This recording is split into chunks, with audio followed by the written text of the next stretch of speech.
জাতীয় অনৈক্য জুলাই সনদ যেদিন স্বাক্ষরিত হয়েছে সেদিনই কিন্তু হয়েছিল এবং আমরা খুবই পরিষ্কারভাবে বলেছিলাম যে পরবর্তীতে সরকার আসলে এটা কীভাবে বাস্তবায়ন করবে সেই বিষয়ে নিশ্চয়তা ছাড়া এই সনদে স্বাক্ষর করার কোনো মানে হয় না। এবং আমরা ঐক্যমত্য কমিশন একটা সুপারিশমালা দিয়েছে, আমরা সুপারিশমালাকে ইতিবাচক হিসেবে দেখেছি। প্রস্তাব একের সাথে আমরা সমর্থন জানিয়েছি। সরকার এখনও তাদের অবস্থান ব্যক্ত করে নেই, সরকার আলটিমেটলি কী করতে যাচ্ছে। ফলে সেই জায়গাতে আমি মনে করি যারা আসলে কোনো ধরনের বাছ বিবেচনা ছাড়াই জুলাই সনদে স্বাক্ষর করেছে, স্বাক্ষরের মাধ্যমে জাতীয় অনৈক্য তৈরি করেছে, সেদিনই তারা জাতির সাথে প্রতারণা করেছিল।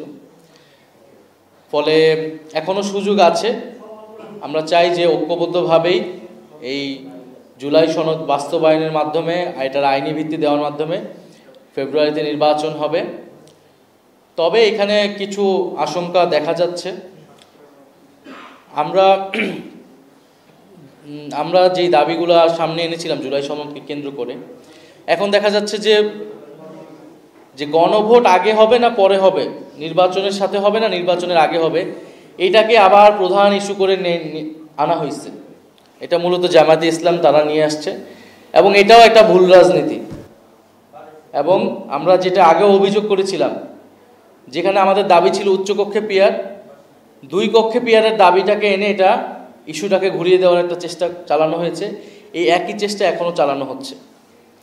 সনদে কি কি সংস্কার হবে, কি কি প্রস্তাবনা থাকবে এবং সেটার আইনি ভিত্তিটা কিভাবে হবে, ডক্টর ইউনূস সেটা আদেশ জারি করবে কিনা, এগুলো হলো প্রধান ইস্যু, প্রধান তর্কের জায়গা।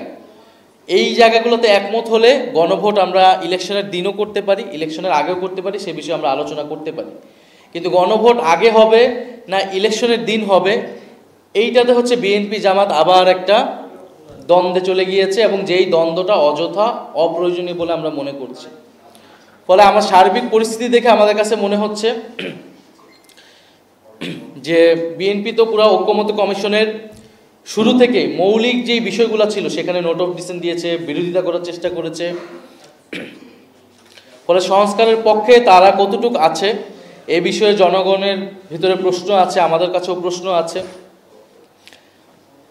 আবার অন্যদিকে জামাতের কার্যক্রমে মনে হচ্ছে যে তারা নির্বাচনকে পেছানোর কোনো অভিসন্ধি তাদের আছে কি না, দুরভিসন্ধি আছে কি না।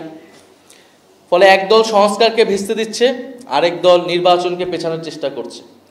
সার্বিক পরিস্থিতিতে আমাদের মূল্যায়ন এটাই। তবে আমরা এই দুইটার কোনোটাই চাই না। আমরা চাই যথাসময়ে নির্বাচন হবে ফেব্রুয়ারিতে এবং জুলাই সনদেরও আইনি ভিত্তি পাবে এবং বাস্তবায়ন হবে।